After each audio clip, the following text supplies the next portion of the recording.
My name is Cassie. I'm 35 years old. I married Wilfred 5 years ago. We initially wanted to have kids and even went through preconception care, but it just didn't happen. It was emotionally and physically draining, so we decided to give up on having children. I still love kids, and sometimes when I see a baby, I think, I wish we could have had one. But life with just Wilfred is peaceful, and I've come to appreciate that. Then one day, my brother-in-law and his wife showed up unexpectedly. Wilfred was at work, but I work from home, so I answered the door. To my surprise, my brother-in-law Curtis and his wife Isadora had large carry-on bags with them. Going on a trip? My guess was right. Isadora said, "Long time no see, Cassie. We're actually going to Bali." I really don't like Isadora. She and Curtis got married before Wilfred and I did. She once said to us, "You two are a perfect match, both missing the marriage boat." And I found it incredibly rude. Isadora loves to brag about Curtis working at a top-tier company. She never misses an opportunity to say, "My Curtis works at a prestigious company." And it's always annoying. What I hate the most is her making fun of our infertility.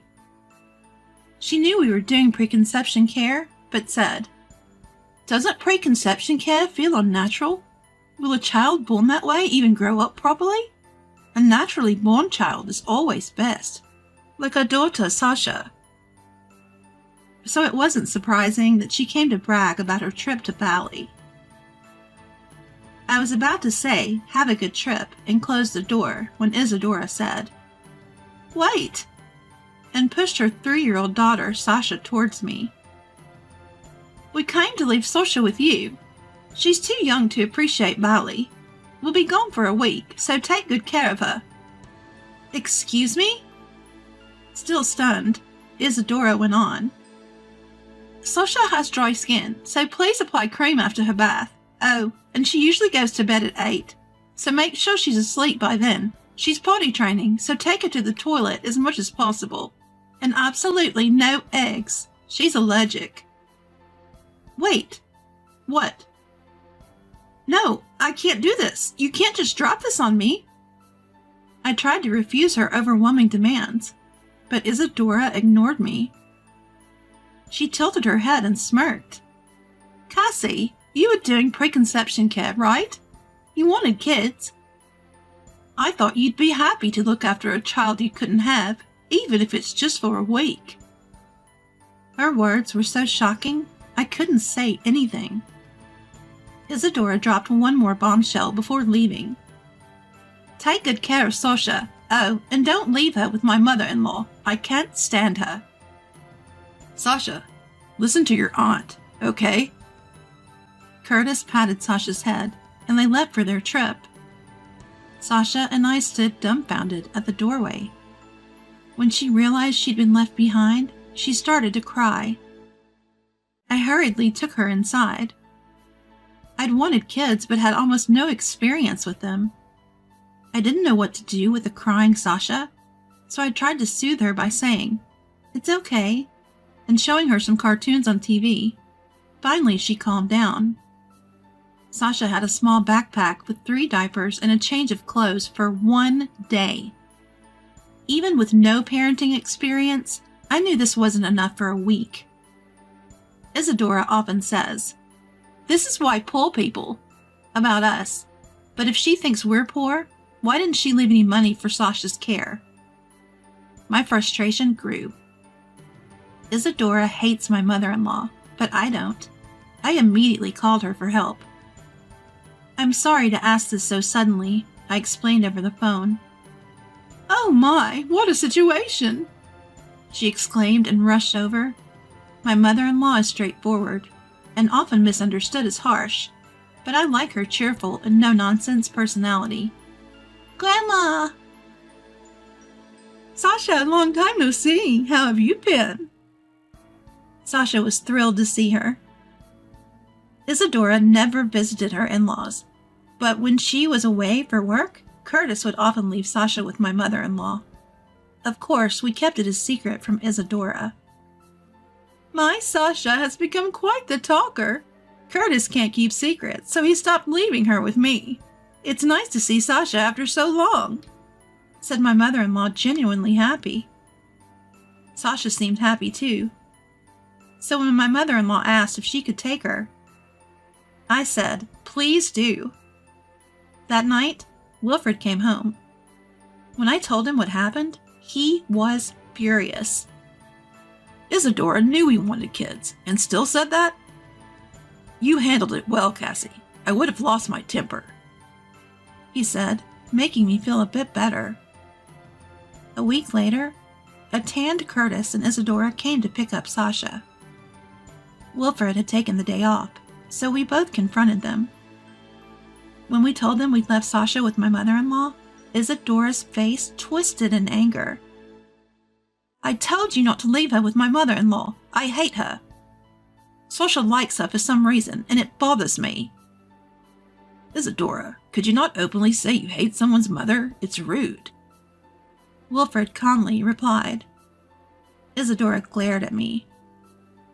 I left Sasha with you out of goodwill. You both wanted kids, so I thought you should experience what it's like. It's not all fun and games, and you trampled on my goodwill by not even listening to my simple request. That's low. Her audacity left me cold. I snapped. People probably got mad at this. I confronted Isadora with the words that came to my mind, which had become strangely calm. The ones who are low are you and Curtis. What? Why didn't you take Sasha on your trip? You say she's too young to appreciate ballet? But you just didn't want the hassle. And leaving her for a week with only 3 diapers and 1 change of clothes? What's that about? Well, would you normally leave your egg-allergic child with someone else, even a relative? Allergies can be life-threatening. And Sasha cried when you left. Did you even consider how she'd feel being abandoned for a week? Isadora and Curtis were speechless. Finally, Isadora forced out some words.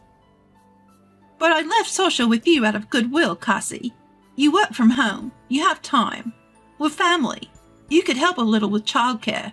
Or is it because you're poor and you didn't get paid for babysitting?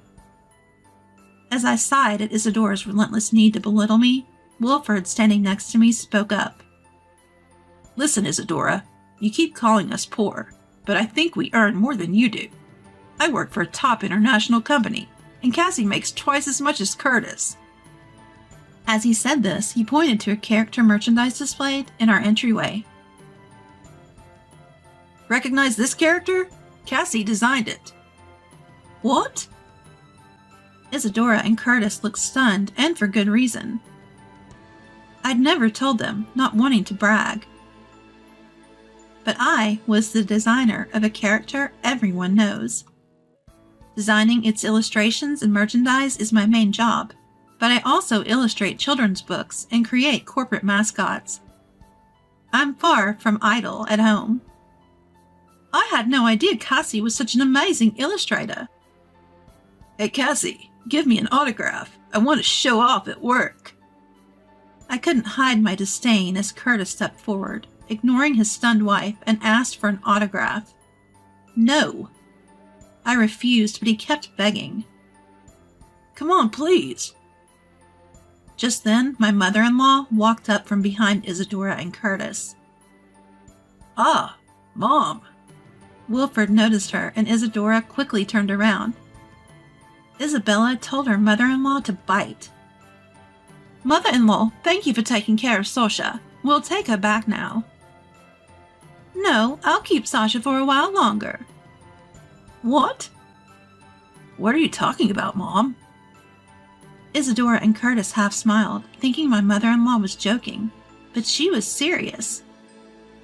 Have you been feeding Sasha properly? My mother-in-law had been concerned that Sasha was smaller than other kids her age. After cooking for her every day, being mindful of her egg allergy, Sasha had said, Mom and Dad never cook. It seems that Isadora and Curtis found it too much of a hassle to prepare meals for their 2-year-old daughter Sasha, who has an egg allergy, so they've been giving her store-bought baby food. You can't blame anyone for calling this neglect. I've reported you to Child Protective Services. I've also offered to take care of Sasha for a while, so you two should go home," said the mother-in-law, who had worked as a public health nurse for many years and was very knowledgeable about child development. Although she had always been suspicious, she had turned a blind eye, thinking it was wrong to doubt her own son and his wife. But after spending a week together, she decided that she couldn't ignore the situation any longer. After a heated argument at the front door, Isadora and Curtis retreated, unable to withstand the mother-in-law's forcefulness. "I'm sorry for causing such a scene. Don't worry, I'll take care of Sasha," she said before leaving. Within a month of this big commotion, Curtis showed up unannounced at our house. Apparently, his affair had been discovered. He had lied about going on a business trip abroad and was caught meeting his mistress. Isadora kicked him out. Initially, he went to his parents' house, but since Sasha was there, his father-in-law kicked him out, and he had no choice but to come to our place. Of course, we have no obligation to hide Curtis at our house, so Wilfred and I flatly refused.